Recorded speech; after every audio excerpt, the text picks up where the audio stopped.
13살 소녀 라일리의 감정 컨트롤 본부에 새롭게 등장한 감정과 기존의 감정들이 충돌하면서 벌어지는 갈등과 위기, 모험을 다룬 애니메이션 영화 인사이드 아웃 2에 관한 10가지 접식 지금 살펴봅니다. 인사이드 아웃은 누구나 가지고 있는 5가지 감정을 기쁨, 슬픔, 버럭, 까칠, 소심이라는 개성 강한 캐릭터로 의인화해 누구나 겪었을 법한 감정의 변화를 세심하게 그려내는 것은 물론 어린 시절의 다양한 경험을 감정 캐릭터들의 모험으로 묘사해 수많은 이들의 공감을 끌어내는데요.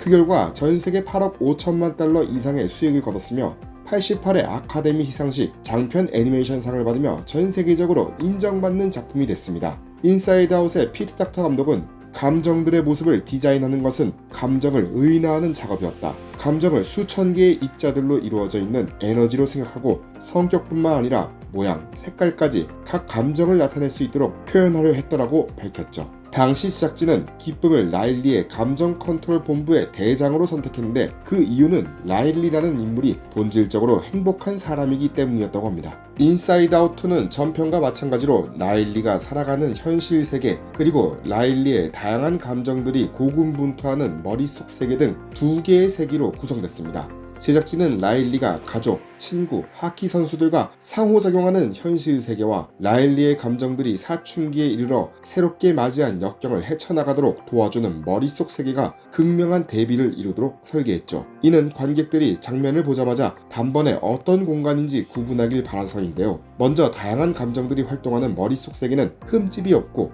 때가 묻지 않은 공간입니다. 그래서 매우 둥글고 부드러운 모양을 한 것이 특징인데요. 또 선명한 컬러를 활용해 깨끗하고 활기찬 이미지를 추구했죠. 반면 현실 세계는 포장된 길에 껌이 붙어있거나 긁힌 자국, 그래피티가 존재하는 등 이곳은 현실의 장소라고 말해주는 듯한 디테일을 추가해 최대한 현실적으로 표현했습니다. 조시아 웨스트 세트 미술 감독은 현실 세계는 지저분한 느낌이라 깨끗하고 부드럽고 쾌적한 머릿속 세계의 모양 디자인과 확실히 구분된다라고 설명했죠. 인사이드 아웃 2는 켈시만 감독의 첫 장편 영화로 그는 픽사의 몬스터 대학교, 굿다이노, 온워드 단 하루의 기적 등의 작품에 스토리 슈퍼바이저로 참여하면서 이력을 쌓았는데요. 어느 날 인사이드 아웃의 감독인 피트 닥터와 픽사의 사장 짐 모리스는 켈시만을 불러 회의를 진행했죠. 켈시만은 달력에 표시를 하면서 세상에서 가장 좋은 일이거나 혹은 회사에서의 마지막 날이라고 생각했는데요. 하지만 이 미팅이 인사이드 아웃 2 제작을 부탁하는 것임을 알고는 서프라이즈 이벤트 같았다고 밝혔죠. 그가 스토리 슈퍼바이저로 활약한 이야기들이 주로 전혀 다른 성격을 지닌 캐릭터가 갈등 끝에 화합에 이르는 과정을 보여줬다는 공통점이 있는 만큼 저마다 다른 감정의 갈등을 담은 인사이드 아웃 2의 주제에도 알맞기 때문이었습니다.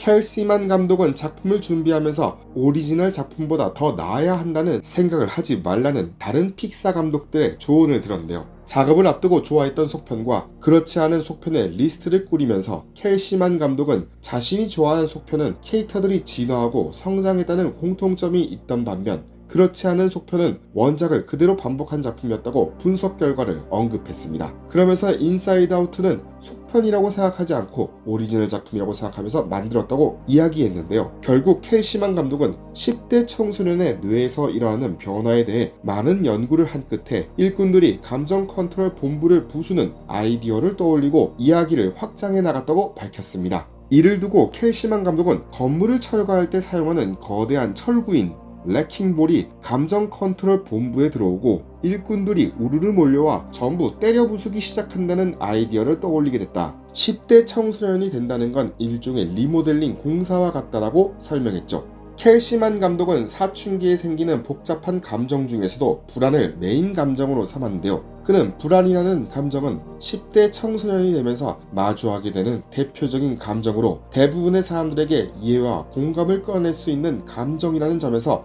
불안을 메인 감정으로 설정했다고 전했죠. 여기에 켈시만 감독은 불안은 처음부터 이 이야기의 일부였지만 지난 몇 년의 시간이 우리 모두에게 특히 청소년들에게 끼친 영향을 생각하면 지금이야말로 불안이라는 감정에 대해 이야기할 적기라고 느껴졌다고 전했듯이 팬데믹 시기를 겪은 모두가 가장 깊게 공감할 수 있는 불안이라는 감정을 바탕으로 이야기를 만들고자 노력했죠. 또한 켈시만 감독은 자신의 어린 시절 경험은 물론 현재 사춘기를 지나고 있는 15살, 16살의 자녀들의 모습을 관찰하며 이야기의 디테일을 높였다고 합니다. 한편 주황색으로 설정된 불안이는 전기를 떠올리게 하는 디자인으로 불안정한 느낌을 표현하는 것은 물론 눈의 흰자와 깃털 같은 머리를 통해 한시도 쉬지 않고 움직이며 불안해하는 모습을 표현했다고 하네요. 불안은 에단 호크와 우마 서먼의 딸로 기묘한 이야기 시리즈에서 로빈 버클리를 맡은 마야 호크가 목소리를 맡았습니다. 프로덕션 디자이너 제이슨 리머가 인사이드 아웃의 세계로 다시 돌아가는 만큼 전편의 비주얼 원칙을 존중하고 싶었다고 밝혔듯 인사이드 아웃 2의 제작진은 새로운 감정을 디자인하는 과정에서 전편인 인사이드 아웃의 비주얼 원칙을 이어갈 수 있도록 고심했는데요. 불업은 다른 감정들에 비해 유독 덩치가 작은데 감정 컨트롤 본부에 처음 등장할 때부터 까칠해 머리카락을 부러워하는 등 다른 이들이 가진 새롭고 멋진 모든 것에 매료되어 끊임없이 동경합니다. 불업은 청록색 컬러로 싹 트는 버섯 같은 모습으로 디자인됐는데요. 불업의 목소리는 더 베어 시리즈에서 시드니 아다무를 연기하며 골든글러브와 에미상에서 여우조연상을 받은 아요 에데베리가 맡았습니다. 당황은 수줍음이 많고 조용하며 되도록 다른 이들에게 눈에 띄지 않으려고 노력합니다. 그래서 당황은 홍조를 상징하는 색깔인 분홍색으로 설정되는데요.